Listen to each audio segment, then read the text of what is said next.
Frequency Super. Be accurate and stay connected.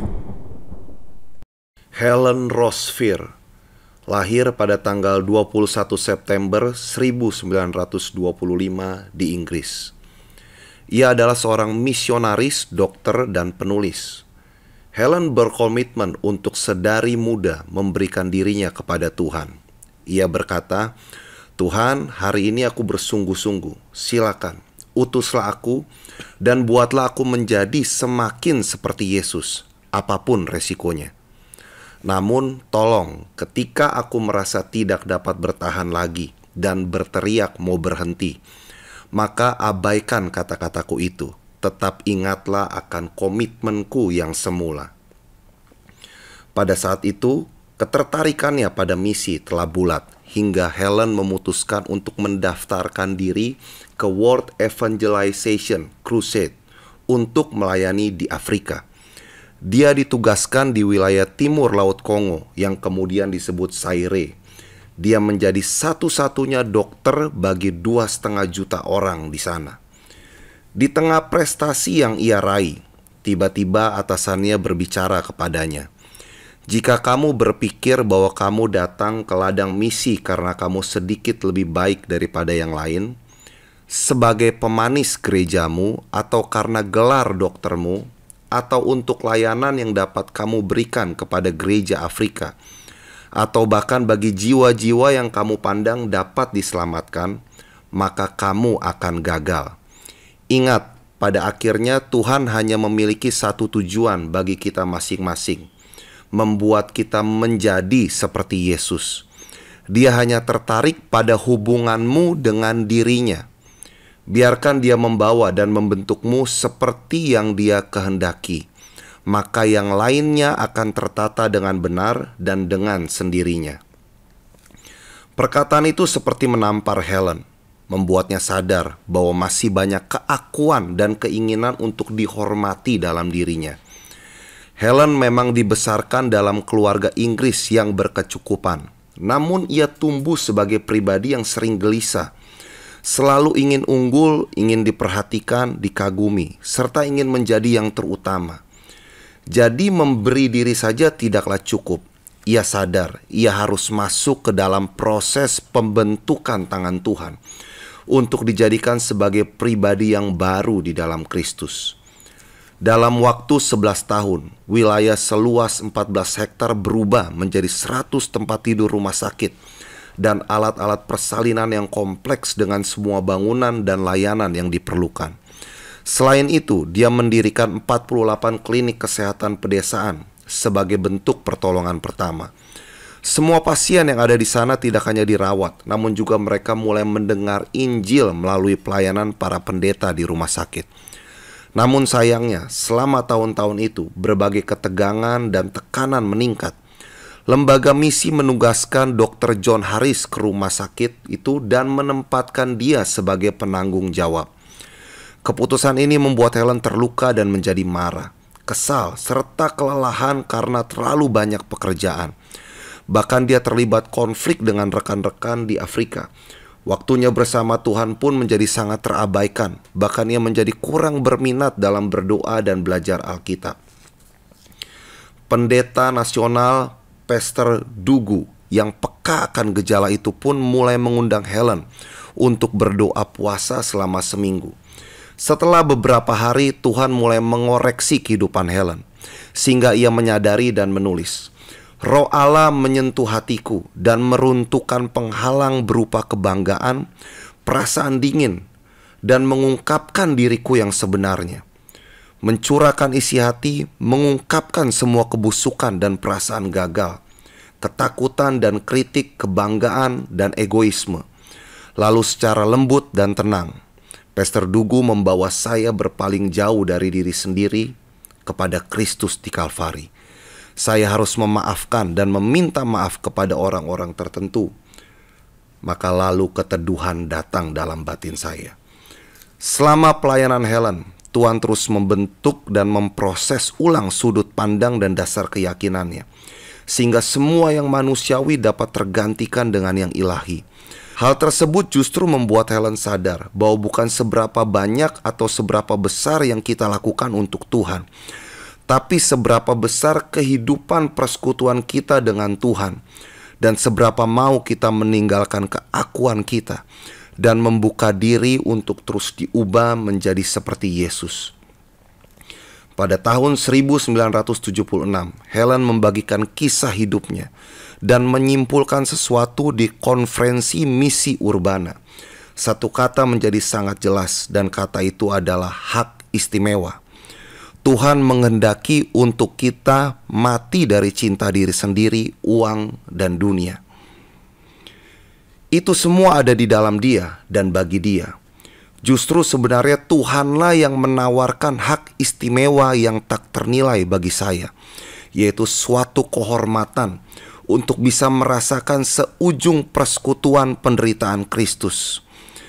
Ada seseorang yang mencoba untuk menghitung harga yang harus dibayar mengikut Tuhan. Tetapi bagi saya, justru itu adalah hak istimewa dalam mengikut Tuhan. Bayar harga yang kita lakukan untuk Tuhan sesungguhnya tampak sangat kecil dan tidak sebanding dengan kebesaran dan keabadian Tuhan. Mengikuti dan melayani Dia justru suatu kehormatan dan hak istimewa bagi kita. Baik, Pastor Stephen, di paragraf pertama saja ketika saya membaca hal ini sudah cukup membuat hati saya bergetar. Karena Helen memberi hidupnya dan dia berkata bahwa mau mengikut Tuhan apapun resikonya. Jadi dia sampai berkata, Tuhan, jika sampai ia berkata atau berteriak mau berhenti, tolong abaikan hal tersebut. Ingat komitmen awal saya. Pastor Stephen, apakah ini juga salah satu dari ciri para revivalist yang sungguh memiliki pengabdian diri di atas rata-rata yang lain? Ya, saya percaya siapapun yang Tuhan panggil untuk berfungsi menjadi hamba Tuhan, entah itu sebagai seorang reformer yang membawa perubahan dalam kehidupan sehari-hari, maupun sebagai seorang revivalist, orang-orang yang membawa kesadaran akan realita Tuhan dan membuat orang jadi merasakan adanya kebutuhan akan keberadaan Tuhan. Itu memang orang-orang yang akan selalu menghadapi perlawanan. Karena arus dunia ini sangat bertolak belakang dengan dinamika rohani yang sedang kita bawa. Sebagai seorang revivalist, sebagai seorang reformer, atau istilah yang sekarang sedang mulai kita munculkan, influencer sejati. Ini otomatis akan sangat bertentangan dengan ragam kehidupan yang memang sudah ada di atas muka bumi ini. Jadi tidak ada alternatif lain. Kalau kita ingin menghasilkan perubahan, maka kita harus memiliki ketahanan mental dan kekuatan rohani, stamina rohani yang super. Karena kalau enggak, dengan mudah kita akan terseret arus. Seperti seekor ikan salmon. Sebelum dia mati, dia akan bertelur terlebih dahulu di tempat di mana dahulu dia dilahirkan.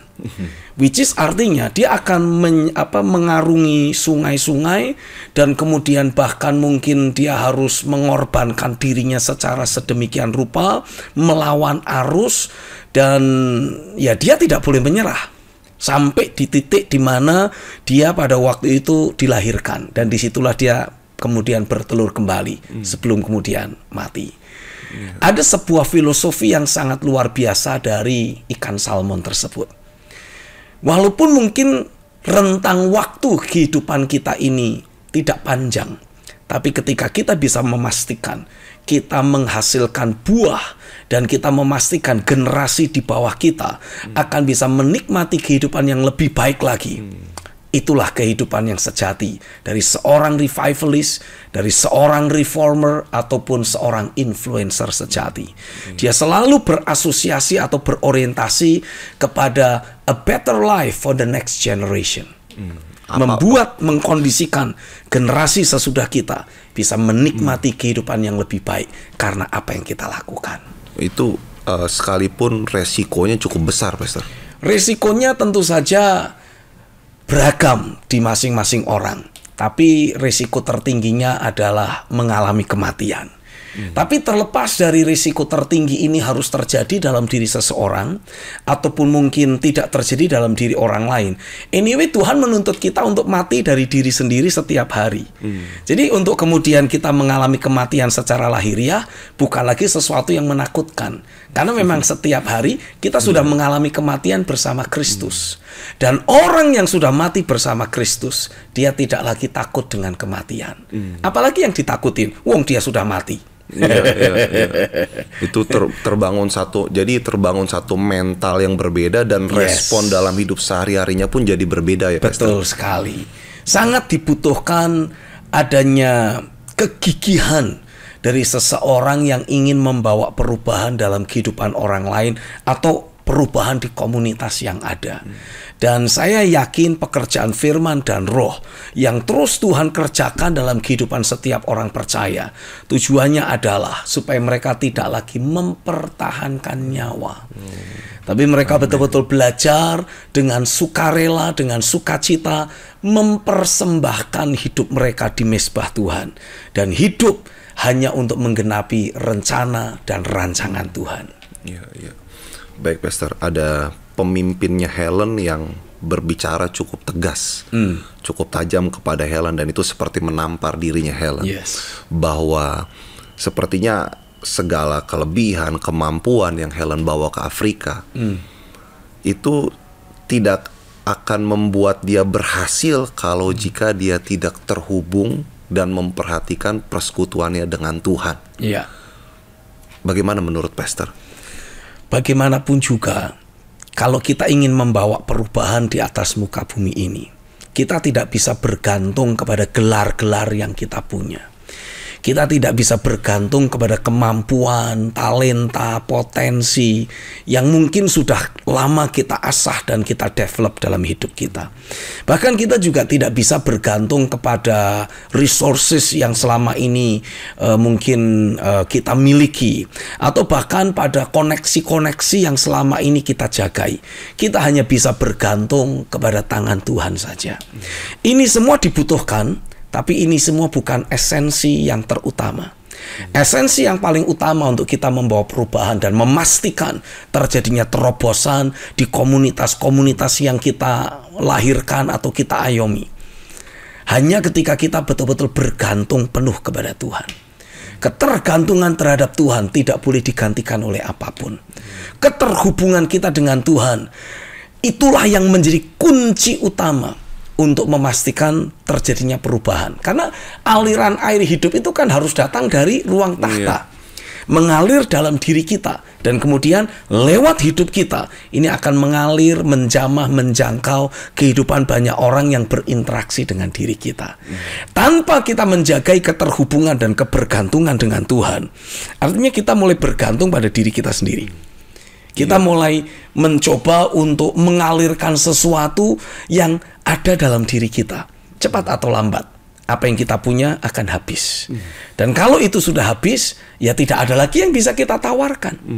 Tapi kalau hidup kita terus terhubung dengan realita keberadaan Tuhan, Dia adalah sumber dari segala sesuatu yang kita butuhkan untuk terjadinya perubahan. Dan selama kita terus terhubung dengan Dia, kita ini jadi kayak pipa aja, mengalirkan semua yang Tuhan ingin alirkan. Nggak akan pernah kering, tidak akan pernah habis, dan tidak akan pernah berhenti.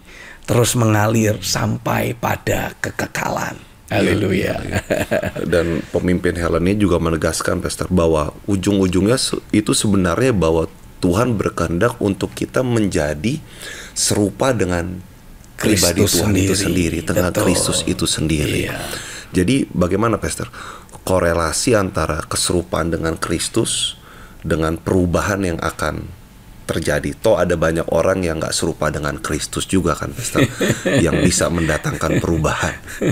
Saya meyakini perubahan yang dikondisikan atau di-create oleh orang-orang yang di luar sana, itu pada dasarnya perubahan yang sifatnya sementara. Ya. Tapi kalau kita merindukan ada perubahan yang sifatnya permanen, Abadi ya, Pastor. yang abadi, bahkan terus berkembang menjadi lebih baik lagi, tidak ada alternatif lain. Kita membutuhkan keterhubungan dengan Tuhan. Kita perlu mengalami bagaimana kuasa firman, kuasa roh, terus mencetak hidup kita menjadi semakin serupa dan segambar dengan Kristus sendiri. Keserupaan dengan Kristus seperti apa sih yang dimaksudkan? Ya, Alkitab menuliskan bagaimana Kristus itu dalam pelayanan dan aktivitasnya sehari-hari di atas muka bumi ini selalu ada dalam sinkronisasi dengan apa yang Bapa di sorga lakukan. Yesus mengatakan, kalau anak tidak mendengar Bapa berkata-kata, anak tidak akan mengucapkan apapun.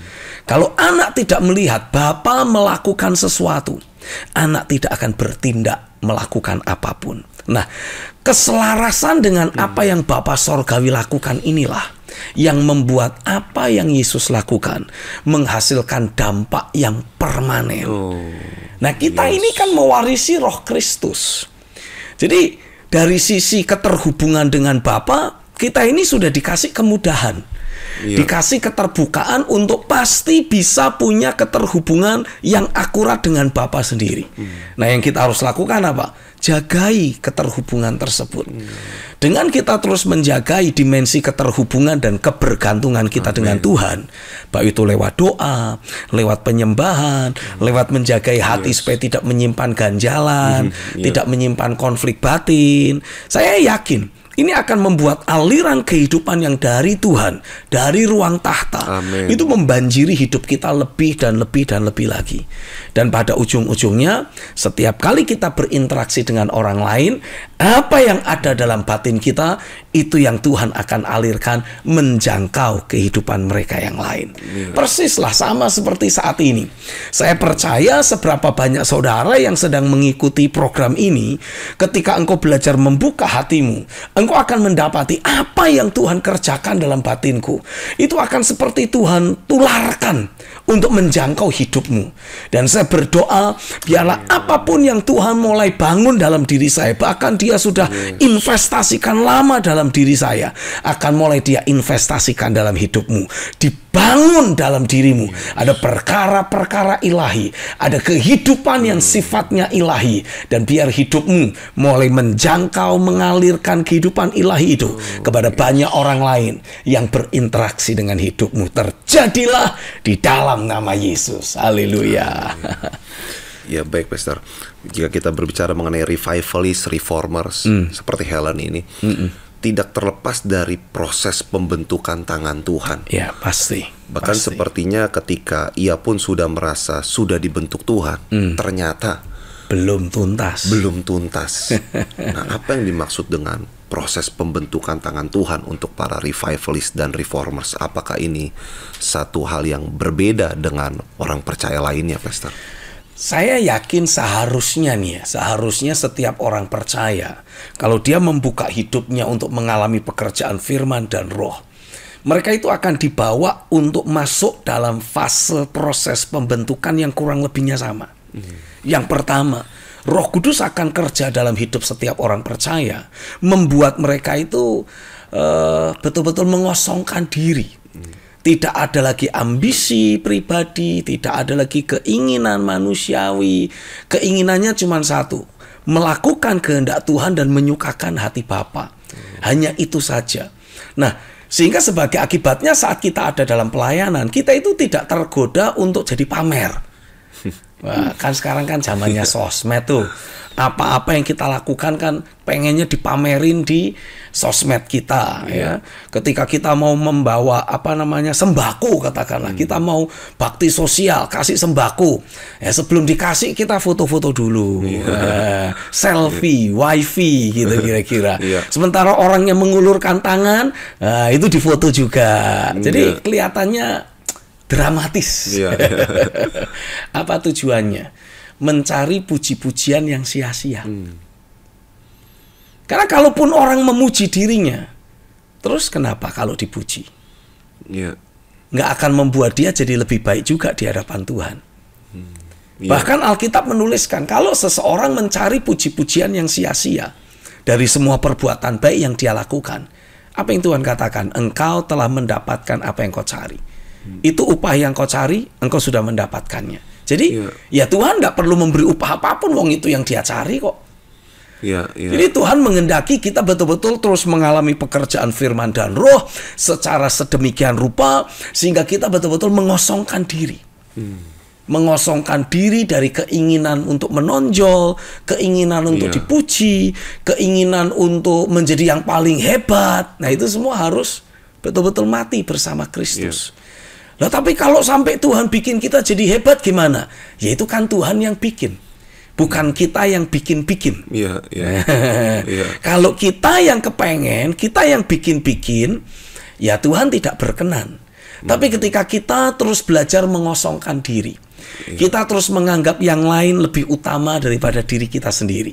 Ya, sama seperti Kristus mengosongkan diri dan terus berjalan dalam ketaatan. Bahkan ketika ketaatan itu dia ketahui akan menghantarkannya pada kematian, mati di kayu salib. Tapi dia terus jalan dalam ketaatan.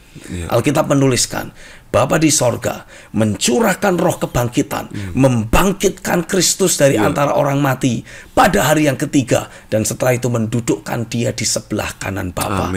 Ditinggikan, dipromosikan jauh lebih tinggi dari semua pemerintah, penguasa, kekuasaan, kerajaan, dan bahkan tiap-tiap nama yang dapat disebut di atas muka bumi ini, yang ada di alam roh maupun yang ada di alam kematian. Nah, kalau kita mengambil sikap hati, kita menjalani perjalanan hidup yang persis sama seperti yang Kristus jalani, mengosongkan diri, sebagaimana Bapa mempromosikan Kristus, kita pun pasti akan dipromosikan oleh Bapa.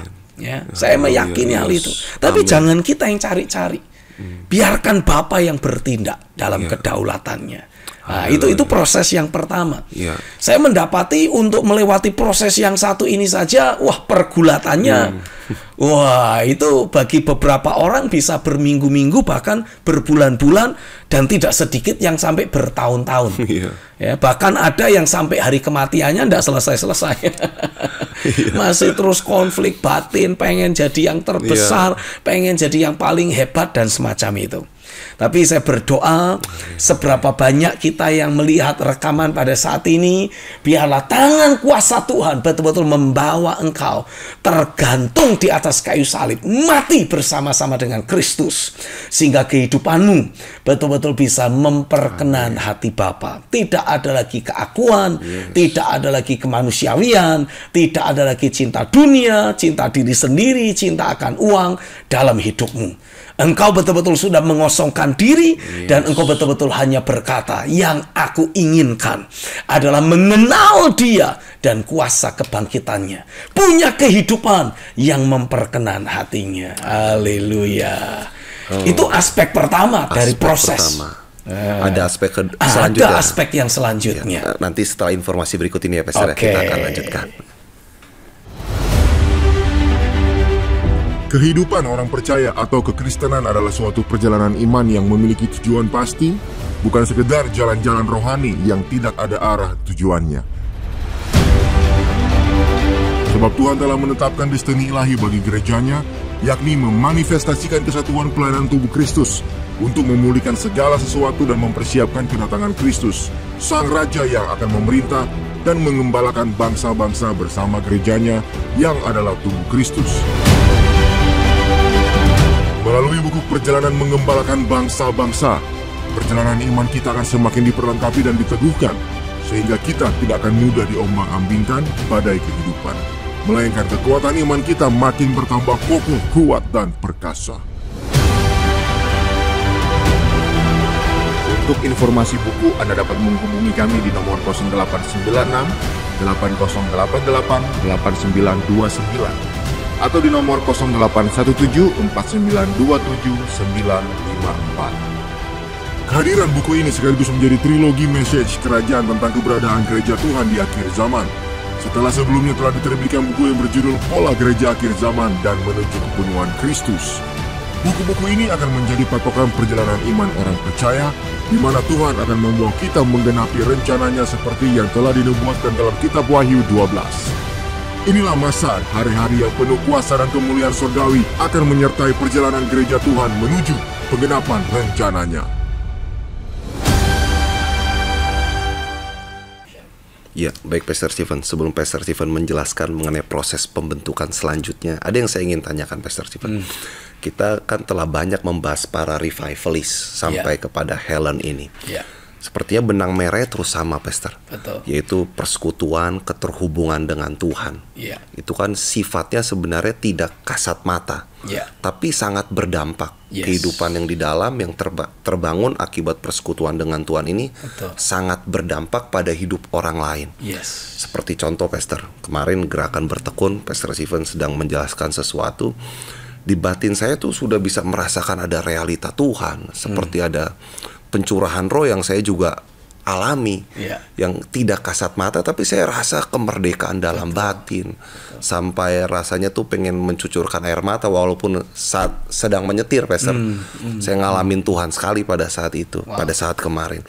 Nah, sesuatu yang tidak kelihatan tapi berhasil ditularkan. Nah, bagaimana sebenarnya prosesnya itu, Pastor? Cara Tuhan membawa sesuatu yang ada di dalam diri para revivalist untuk membangun kehidupan banyak orang yang sepertinya sulit dijelaskan dengan kata-kata proses transfer itu. Tapi orang tersebut alami perubahan. Minimal segala beban apapun hilang dan mulai berfokus kepada Tuhan. Nah, itu bagaimana proses transferring itu, Pastor? Saya meyakini bahwa kehidupan seseorang yang sudah dibentuk oleh Tuhan dan sejauh mana proses pembentukan itu berlaku dalam diri orang yang bersangkutan, maka sejauh itulah dampak yang akan dia hasilkan mempengaruhi kehidupan orang-orang lain. Jadi hidup akan mempengaruhi kehidupan yang ada. Hidup seseorang yang dibentuk oleh Tuhan otomatis akan mempengaruhi kehidupan orang-orang lain yang memang sedang berinteraksi dengan dirinya.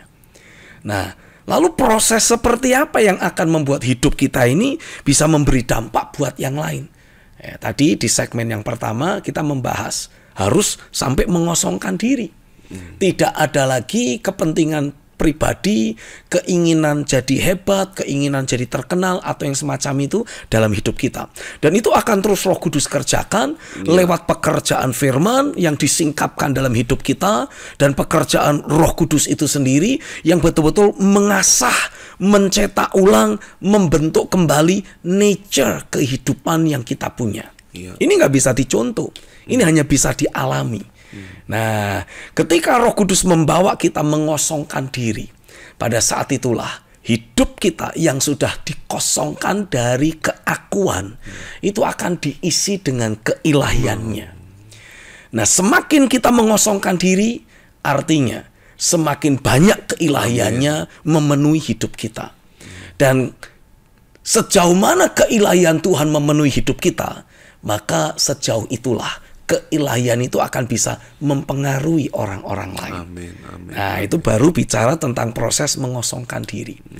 Selanjutnya saya percaya Roh Kudus itu harus kerja dalam diri kita secara sedemikian rupa untuk membuat kita itu jadi pribadi-pribadi yang tulus, murni, tulus, tidak ada ekspektasi tersembunyi, tidak ada niat-niat terselubung, tidak ada hal-hal yang mungkin masih berbau manusiawi, lahiriah, kedagingan yang dikemas-kemas dengan paket-paket yang baik, paket-paket kerohanian atau semacam itu. Betul-betul kita tulus, murni. Ya, kalau kita ngomong A, ya betul-betul maksudnya adalah A. Kalau kita ngomong B, ya betul-betul tujuannya adalah B. Niat hati kita tulus, niat hati kita murni. Nah, semakin seseorang mengalami pekerjaan firman dan roh, semakin tulus hidupnya, semakin murni hidupnya. Dan semakin seseorang murni dan tulus, ini daya sengat yang menciptakan perubahan itu jadi semakin kuat. Karena bagaimanapun juga dalam diri orang-orang yang berinteraksi dengan kita, ini ada kemampuan untuk mengendus. Ini orang tulus atau tidak. Jangan-jangan dia bulus, punya motivasi terselubung, punya niat-niat yang tidak baik, atau punya niat-niat yang sifatnya egois.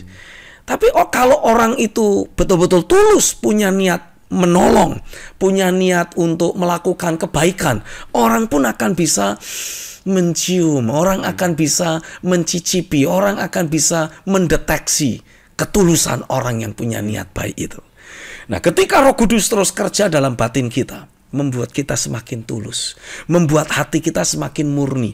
Apa yang kita lakukan, semua kita lakukan dalam ketulusan, dengan kemurnian, betul-betul karena ingin memberkati, karena ingin menolong, karena ingin mengasihi orang yang ada di hadapan kita. Apa yang terjadi? Perubahan hidup akan mulai terjadi dalam diri orang tersebut. Jadi penting sekali untuk kita terus mengalami pekerjaan roh secara sedemikian rupa. Betul-betul kita itu dibuat semakin bersih, semakin murni. Istilahnya itu kita betul-betul telanjang di hadapan Tuhan. Kita betul-betul punya keterbukaan yang tidak ada yang kita tutup-tutupi lagi di hadapan banyak orang. Itu jarang, langka hari-hari ini. Tapi Tuhan sedang munculkan kembali orang-orang yang tulus, yang murni seperti itu. Haleluya. Itu kan yang Tuhan juga bentuk dalam dirinya Helen ini, Pastor. Karena kan dia telah melayani di rumah sakit, dia telah melayani orang secara dengan kemampuannya. Tapi seolah-olah ada hal yang lain yang Tuhan inginkan untuk dia bangun di dalam hidupnya dia. Dan itu yang tidak kasat mata itu, Pastor. Sesuatu yang kekal di dalam batin itu, ya, Pastor. Sesuatu yang sifatnya spiritual, rohani. Sesuatu yang mungkin lebih berbentuk karakter atau sifat yang muncul dari dalam diri orang tersebut. Jadi mungkin untuk sesaat Tuhan itu akan terus mencurahkan Roh Kudus-Nya, mengkondisikan dan mempengaruhi hidup orang tersebut dengan kemurnian pekerjaan roh, dengan ketulusan yang Roh Kudus bawa dari ruang tahta. Sampai kemudian dimensi ilahi yang dibawa oleh Roh Kudus tersebut betul-betul mulai mencetak hidup kita, mulai menjadi sebuah nature yang kita adopsi dalam diri kita, yang kita tumbuhkan dalam diri kita.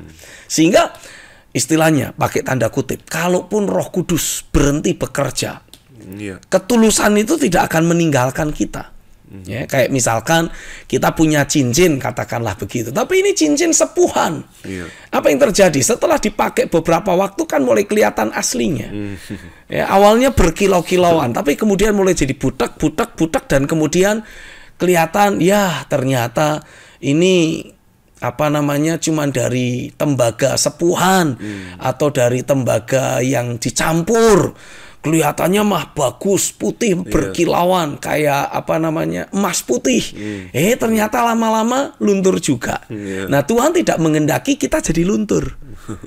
Keilahian Tuhan dalam diri kita pelan-pelan jadi luntur. Muncul kembali yang manusiawi. Muncul kembali kelicikan-kelicikan tertentu dalam hidup kita. No. Tuhan mengendaki. Kalau kita mulai mengalami ada pekerjaan firman dan Roh Kudus menanamkan keilahiannya dalam hidup kita, ya kita betul-betul menjadi pribadi yang makin ilahi dalam pengertian kita menjalani kehidupan sehari-hari itu semakin tulus, semakin murni, tidak ada motivasi tersembunyi, tidak ada niat-niat yang manusiawi, semuanya betul-betul murni, tulus adanya. Dan itu, Pastor, hanya bisa dijaga di dalam persekutuan dengan Tuhan. Betul. Karena bagaimana Helen ini, Pastor, ketika sudah semakin besar, justru persekutuan dengan Tuhan hilang, makin luntur, sudah tidak mau berdoa, baca firman. Akibatnya terjadi banyak konflik. Betul. Dan harus ditarik kembali untuk masuk dalam realita Tuhan. Betul. Seberapa penting itu, Pastor, untuk kita terus menjaga roh doa dan kehausan akan firman Tuhan terhadap proyek-proyek yang ada. Kalau buat saya itu sifatnya sangat vital sekali. Itu harus menjadi inti dari segala sesuatu yang kita pertahankan. Karena ketika Roh Kudus bekerja, mencetak, membentuk, memproses hidup kita, membawa kita jadi orang yang berdoa, membawa kita jadi orang yang selalu haus akan firman, membawa kita menjadi pribadi yang rindu terus ada dalam penyembahan. Maka Dengan kita terus menghubungkan diri dengan realitas sorga, otomatis tangan Tuhan mulai angkat kita. Nah, dengan semakin banyaknya tanggung jawab dan kewajiban kita dalam pekerjaan pelayanan, kita tidak boleh kehilangan nilai-nilai hidup ataupun kebiasaan hidup yang menghantarkan kita untuk diangkat naik oleh Tuhan. Amin. Karena kalau nilai-nilai kehidupan, prinsip kehidupan yang membawa kita naik, mulai kita tinggalkan, ya ini akan bikin kita jatuh lagi. Kalau kita ingin terus di atas, bahkan semakin dibawa naik ke atas, ya jangan sampai kesibukan, kewajiban, dan tanggung jawab yang selama ini menjadi tanggung jawab utama dalam diri kita, membuat kita jadi kehilangan kehidupan doa. Membuat kita kehilangan hati yang haus lapar akan firman. Karena itu esensi dasar kita. Jangan sampai esensinya itu hilang dari diri kita. Kalau esensi dasar itu hilang, ya kita tidak lagi menjadi pribadi yang berfungsi secara akurat. Menjadi revivalist, reformer, ataupun influencer. Nggak bisa. Karena segala sesuatu yang kita mau hasilkan di depan sana harus bersumber dari persekutuan kita dengan Tuhan. Oh, amin, amin. Gitu. Amin. Dan menarik ya, Pastor. Kehidupan para revivalist termasuk Helen ini tidak terlepas dari puasa. Oh iya. Pasti ada saja mereka waktu-waktu untuk berpuasa. Nah, sebenarnya apa dampak yang paling esensi dari kehidupan berpuasa untuk seorang revivalist, Pastor? Kalau kita belajar di dalam Alkitab, Yesus pernah membuat sebuah statement. Ketika mempelai itu diambil daripadamu, pada saat itulah kamu harus berpuasa. Iya. Selama kita masih terus merasakan adanya realita Tuhan yang mencengkeram memenuhi hidup kita, ya it's okay, enggak puasa, enggak apa-apa. Tapi begitu kita mendapati kesibukan, aktivitas pelayanan, kewajiban dan tanggung jawab pelayanan mulai menyita waktu kita, mulai membuat kita jadi tidak sempat atau mulai merasa tidak bisa lagi mempertahankan jam-jam doa kita. Karena makin banyaknya kewajiban dan tanggung jawab yang harus kita urus. Di saat itulah kita harus ambil waktu puasa. Karena ketika kita berpuasa, kita itu sedang menyelaraskan kembali hidup kita dengan frekuensi sorga. Jangan sampai kebutuhan, kewajiban, tanggung jawab pelayanan mengubah frekuensi hidup kita. Kita jadi begitu sibuk dengan aktivitas pelayanan yang ada, sampai-sampai kita tidak ada lagi waktu untuk belajar firman, berdoa, dan menyembah. Dalam Alkitab menuliskan ketika para rasul mulai kewalahan karena banyaknya tanggung jawab pelayanan yang harus mereka pikul, mereka berkata kepada jemaat dan tua-tua jemaat yang ada, ini tidak benar kalau kami terus jadi semakin sibuk dan semakin sibuk, lalu tidak punya waktu untuk berdoa dan belajar firman. Lalu mereka bilang, coba deh cari dari antaramu orang-orang yang penuh Roh Kudus, yang dikenal baik dan bisa dipercaya. Kami akan doa tumpang tangan mengutus mereka untuk mengerjakan sebagian dari tanggung jawab dan kewajiban yang harusnya kami pikul. Kami sekarang bikin pendelegasian wewenang. Apa tujuannya? Para rasul bilang supaya kami bisa tetap fokus kepada tujuan utama ketika Tuhan memanggil kami. Amin. Apa itu? Doa dan firman. Nah, kalau ada dari antara saudara hamba-hamba Tuhan yang mulai menjadi begitu sibuk atau memang sengaja menyibukkan diri dalam pelayanan. Karena kita punya asumsi, kalau aku jadi hamba Tuhan, tidak sibuk dalam pelayanan, artinya aku tidak dipakai Tuhan. Itu adalah tipu muslihat iblis. Ya. Engkau harus pastikan waktumu bersama Tuhan itu terus terjagai. Amin. Tidak boleh berkurang. Malah Martin Luther mengucapkan, Bapak Reformasi Gereja memberi penegasan, kalau pada hari ini aku tahu aku akan menjadi sangat sibuk, Martin Luther berkata, aku akan memberi diriku lebih banyak dalam doa. Karena dia menyadari kesibukan membutuhkan realita Tuhan.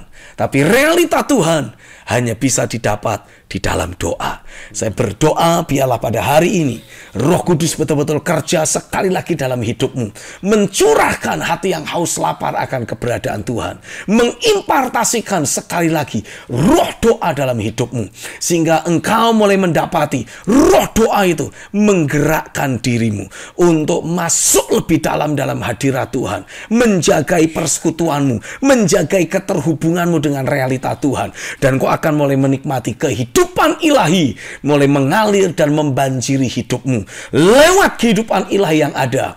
Setiap interaksi yang terjadi akan membuat engkau mengimpartasikan zaman Tuhan kepada orang-orang yang berinteraksi dengan dirimu. Terjadilah di dalam nama Yesus. Haleluya. Haleluya. Baik, Pastor, kita akan masuk segmen terakhir. Saya akan bertanya kembali tentang Helen, khususnya bagaimana dia mengatasi konflik batin. Dan juga ada statement-statement yang rasanya cukup berbeda dari statement hamba Tuhan lain yang dia ucapkan. Setelah informasi berikut ini, Pastor. Oke, God bless you.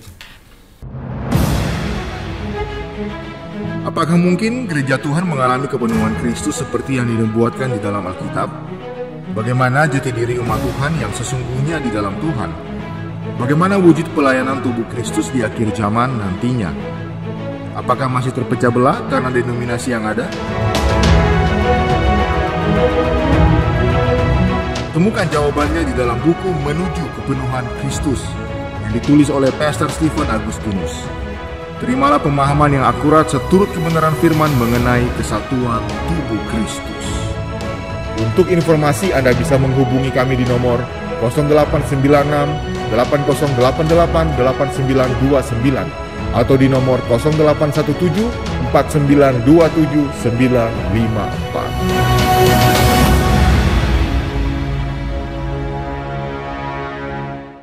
Ya, baik, Pastor Stephen. Bagaimana kita telah membaca Helen ini terus mengalami kemajuan dalam pelayanannya yang semakin besar dan semakin berdampak. Tapi di satu sisi terjadi konflik. Dan sepertinya Tuhan mulai tarik dirinya dia untuk keluar dari kesibukan, untuk membereskan konflik yang ada.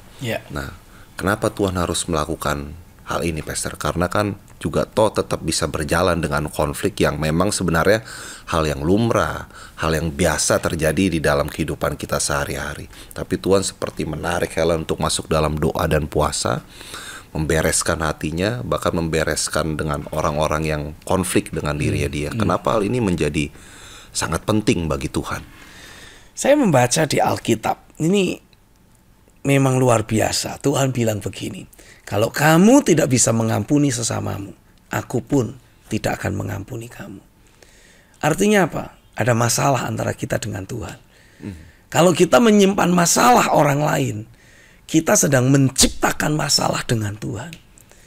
Sehingga sebagai akibatnya ya, apa yang harusnya kita terima dari ruang tahta, karena ada masalah dengan Tuhan, kita jadi nggak terima apa-apa. Akhirnya kita melayani dalam kekeringan batin kita melayani dengan kekuatan manusiawi kita, dan ya akhirnya hidup-hiduplah, mati-matilah.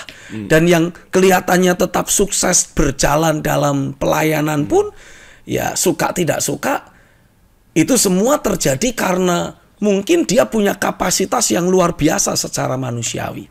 Tapi kembali, kalau semuanya digerakkan oleh kemanusiawian, hanya tinggal tunggu waktu. Kematian atau kehancuran pasti akan terjadi. Kenapa? Nah, kita sudah tercabut dari sumbernya. Sama kayak misalkan contoh, kita kepanasan nih, kita nyalain AC, bukan AC, kipas angin, nah, yang kelihatan langsung. Ketika kipas angin itu masih terhubung dengan sumbernya, dengan sumber listrik yang ada, dia akan berputar dengan cepat, ya kan? Tapi ketika kita cabut dari sumbernya, itu kipas angin tidak langsung berhenti, dia masih terus berputar. Sampai pada titik tertentu putarannya semakin lambat, tambah lambat, dan kemudian berhenti. Nah, itulah yang saya yakin akan terjadi dalam kehidupan setiap hamba-hamba Tuhan dalam pelayanan. Kalau mereka menyimpan ganjalan terhadap orang lain. Entah itu terhadap sesama hamba Tuhan sendiri, entah itu dengan jemaat atau pengerja yang dia layani, atau dengan orang-orang lain yang memang sengaja memusuhi dirinya. Tuhan tidak menghendaki ada ganjalan dalam hidup kita. Tuhan tidak mau kita menyimpan sakit hati, rasa kecewa terhadap siapapun juga. Karena begitu kita menyimpan kepahitan sakit hati terhadap orang lain, nyimpen ganjalan terhadap orang lain, that's it. Persekutuan kita dengan Tuhan terputus, terganggu kembali. Ya, mungkin kita berkata, loh tapi saya kan tidak menyangkal Yesus. Yes, saudara tetap ada dalam kekristenan, saudara tetap ada dalam pelayanan, tapi tanpa keterhubungan dengan realita Tuhan. Istilah yang sering saya pakai, banyak orang mengaku-ngaku diri mereka terhubung dengan Tuhan. Ya oke, mereka mungkin terhubung tapi tidak tersambung. Nah, pernah kan kalau kita telepon ya, kelihatannya sudah connect. Dari handphone kita mendengar orangnya bilang halo, halo, halo, halo, gitu ya. Tapi kita ketika bicara halo, orang di sana tidak dengar apa-apa. Nah, demikian pula antara kita dengan Tuhan. Kita mungkin berkata, kita mungkin mengaku, loh tapi itu saya masih sering dengar Tuhan bicara loh. Saya masih sering dengar Tuhan bicara. Ya, kalaupun you mengaku-ngaku masih bisa dengar Tuhan bicara, tapi ketika engkau berdoa, ketika engkau mengucapkan kata-kata, Tuhan tidak dengar apa-apa. Atau malah sebaliknya, kita ngomong banyak, Tuhan mungkin dengar, tapi ketika Tuhan bicara sesuatu kita tidak dengar apa-apa. Sehingga kondisi hidup kita semakin kosong, kondisi batin kita semakin kering. Kita terus aktif dalam pelayanan, tapi kita tidak mendapatkan supply yang dari sorga. Jadi kita kayak sumur yang menunggu keringnya. Sumur itu harusnya terus mengeluarkan sumber air, tapi sumber airnya tertutup. Sehingga dalam waktu singkat pasti akan jadi kering juga. Dan kalau itu terjadi, ya kita akan melayani dalam kekeringan hati kita. Kita melayani dengan ketawaran batin kita. Wah, itu bahaya. Cepat atau lambat kita bisa jadi depresi loh dalam pelayanan. Nah, jangan dipikir pendeta tidak bisa depresi. Jangan dipikir pendeta tidak bisa bunuh diri gara-gara pelayanan. Karena memikul beban pelayanan. Wah, ironis sekali. Karena pada prinsipnya kan Yesus menegaskan, kalau engkau mengikut aku, engkau belajar dari aku, engkau akan mendapati. Kalaupun ada beban yang aku percayakan untuk engkau pikul, beban itu ringan. Ada kuk yang harus kau pikul, kuknya enak. Kalau enak, kalau ringan, harusnya tidak membebani, harusnya tidak bikin depresi, harusnya tidak akan pernah membuat kita mengalami hal-hal buruk. Ada banyak pendeta sakit-sakitan karena depresi pelayanan. Pelariannya kemana? Makan enak, makan terus. Kalau orang-orang fasik kan mereka tertekan, depresi, pelariannya kemana? Ke night club. Ya, walaupun kelihatannya holy dan bisa membuat kita terbang, tapi kan di situ banyak kerusakan yang akan diciptakan, ya kan? Ya enggak bisa.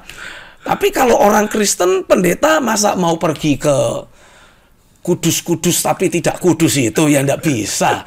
Larinya kemana? Biasanya larinya makan. Itu pelampiasan dia. Makannya jadi maju tak gentar, lupakan yang lain gitu kira-kira. Terus setelah itu apa? Sakit-sakitan.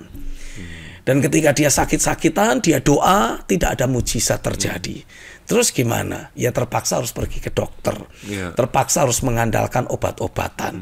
Terpaksa harus melewati proses penyembuhan secara lahiriah. Which is seringkali ada banyak aspek yang membuat terjadinya kegagalan dalam proses kesembuhan yang ada. Sehingga bahkan membuat terjadinya kematian. Itu nggak perlu terjadi selama kita terus terhubung dengan Tuhan. Karena ketika kita terhubung secara akurat, otomatis batin kita, hidup kita ini akan terus dijagai, dibenahi oleh Roh Kudus. Apa yang masih belum akurat dalam diri kita akan ditegur oleh Tuhan, akan dibenahi oleh Tuhan. Sehingga sebagai akibatnya ya kehidupan sehari-hari kita ini betul-betul semakin akurat dan memperkenan hatinya. Dan selama kita hidup akurat, kita tidak perlu menghadapi krisis. Ya, kita tidak perlu membutuhkan mujizat. Wong kita sudah hidup akurat, kita menikmati berkat Bapa. Tanpa minta pun Bapak sudah sediakan. Tanpa bergumul, Bapak sudah mencukupi semua yang menjadi kebutuhan kita. Nah, ini yang saya percaya harus terus kita bangun dalam kehidupan sehari-hari kita.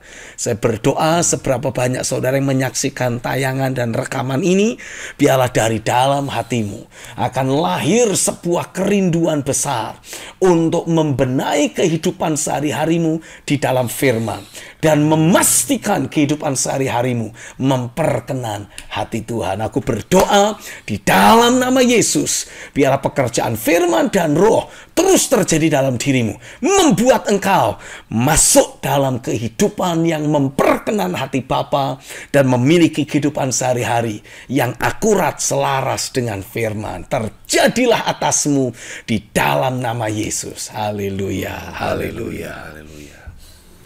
Baik pemirsa, terus jagai keterhubungan dengan realita Tuhan. Jangan izinkan ada pencemaran konflik batin masuk ke dalam batin kita. Lepaskan pengampunan dengan segera dan teruslah jalin persekutuan yang hidup dengan Tuhan. Karena kehidupan itulah yang akan membuat diri kita berdampak bagi kerajaan sorga.